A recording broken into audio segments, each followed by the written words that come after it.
Welcome to my YouTube channel. AP ఉద్యోగులు మరియు పెన్షనర్ల మే నెల జీతాల స్టేటస్. ఏపీలో పాఠశాలలకు సెలవులు పొడిగింపు అనే హెడ్లైన్తో ఉన్నటువంటి వీడియోని అయితే మనం చూస్తున్నాం. చూసే ముందుగా ఫ్రెండ్స్ ఎవరైనా ఇంకా మన ఛానల్ని సబ్స్క్రైబ్ చేసుకోకపోతే వెంటనే సబ్స్క్రైబ్ చేసుకొని పక్కనే ఉన్న బెల్ ఐకాన్ టచ్ చేయండి. తద్వారా నేను పోస్ట్ చేసే సమాచారం అందరికంటే ముందు మిమ్మల్ని తినడానికి అయితే అవకాశం ఉంటుంది. అదేవిధంగా వీడియో మీకు నచ్చినట్లయితే ఒక లైక్ చేసి మన మిత్రులందరికీ షేర్ చేస్తారని ఆశిస్తూ ఇక విషయానికి వచ్చినట్లయితే ఏపీలో వేసవి సెలవుల పొడిగింపు.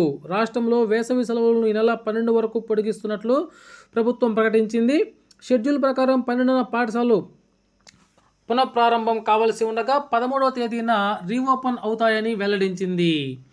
ఈ నెల 12న సీఎంగా చంద్రబాబు ప్రమాణ స్వీకారం చేయనున్న నేపథ్యంలో ఆ కార్యక్రమానికి హాజరయ్యేందుకు వెసులుబాటును కల్పించాలని పలు ఉపాధ్యాయ సంఘాలైతే ప్రభుత్వాన్ని కోరడం జరిగింది. ఇందుకు ప్రభుత్వం సెలవును ఒకరోజు పొడిగించడం జరిగింది.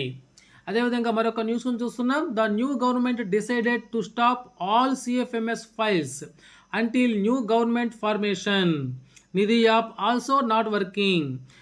కొత్త గవర్నమెంట్ ఫార్మేషన్ అయ్యేంత వరకు సిఎఫ్ఎంఎస్ ఫైల్స్ అన్నింటినీ కూడా ఆపివేయాల్సిందిగా ప్రభుత్వం అయితే ఆదేశించడం జరిగింది. అదేవిధంగా నిధి యాప్ కూడా ఆ పని చేయదు అనేటువంటి సమాచారాన్ని ఇక్కడ చూస్తున్నాం. అదేవిధంగా ఇంకా ఏపీ ఉద్యోగులు మరియు పెన్షనర్ల మే నెల జీతాల విషయానికి వచ్చినట్లయితే ఉద్యోగులకు సంబంధించి దాదాపు ఇంకా కూడా ఒక 40% జీతాలు అయితే జమ కావాల్సి ఉన్నది.